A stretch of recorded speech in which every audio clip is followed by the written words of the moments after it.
फसवणारे, माझा पैसा धुणं भांडी केलेला आहे, फसवणारे अमर कॉलनीतले अमर गजानन ठाकूर, माया अमर ठाकूर, छाया बंटी ठाकूर, बंटी गजानन ठाकूर या लोकांनी माझे धुणं भांड्याचे कष्टाचे पैसे 4,65,000 रुपये हडपलेले आहे. ते परत मागत असताना देत नाही आहे. 2023ला मी फैजलपुरा पोलीस स्टेशनला कंप्लेंट केलेली आहे. फैजलपुरा पोलीस स्टेशन हो त्याला फसवेगिरीचा गुन्हा दाखल करतो म्हणून शिरांनी मला टाळाटाळ करत आहे. 8 मार्च रोजी मी CP ऑफिस समोर उपोषणला बसले असता मला 2 लाख रुपयाची रात्रीच्या 11 वाजेपर्यंत पोलीस स्टेशनमध्ये बसून ठेवण्यात आलं आणि 2 लाखाचं सेटलमेंट करण्यात आलं. 7,000 रुपये महिन्यांनी ते प्रेशरमध्ये येऊन शिरांनी मी ते सही दिली. आता तुम्ही सांगा 7,000 रुपयाने 2 लाख रुपये मी घेऊ का? माझ्या एवढा कष्टाचा पैसा आहे.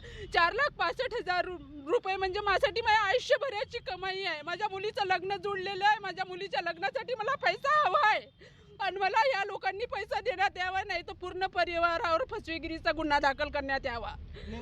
स्वातंत्र्य दिन आहे ना आज. महिलासाठी अधिकार आहे, महिलासाठी सगळे काही झटणारे लोक आहे, पण माझ्यासाठी कोण आहे?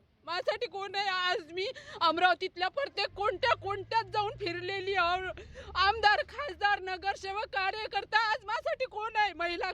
महिलासाठी एवढाले भाषण देणारे लोक प्रत्येक ठिकाणी गेली. हाड कुत्र्या दुसरं घर पाय अशी माझी दशा झालेली आहे. माझ्याजवळ सबूत आहे, माझ्याजवळ व्हिडिओ आहे. त्यानं कबुललेला का 4,65,000 आम्ही दुकान विकल्यावर तुझे पैसे तुले परत करतो म्हणून शनानी माझ्याजवळ मी दिलेले पैशाचे 10 बाया सबूत आहे.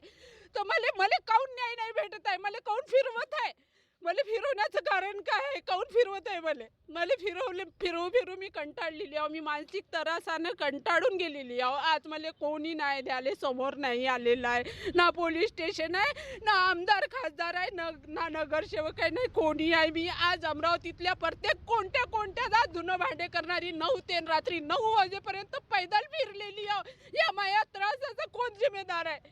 यातले कोण न्याय देणार आहे? एक महिलासाठी म्हणतात, महिला आझादीसाठी म्हणून शेण्यानी महिलाले आम्ही महिलाचं अत्याचारवर हे करू, पण त्या महिलाच्या त्याच्यासाठी हे करू. मी प्रत्येक महिलाले न्याय देणारवाल्यापाशी फिरली, महिला मंडळवाल्यापाशी गेली. महिला मंडळवाले म्हणते आम्ही नवरा बायकोची भांडणात सोडवतो, म्हणते याच्यात आम्ही करू.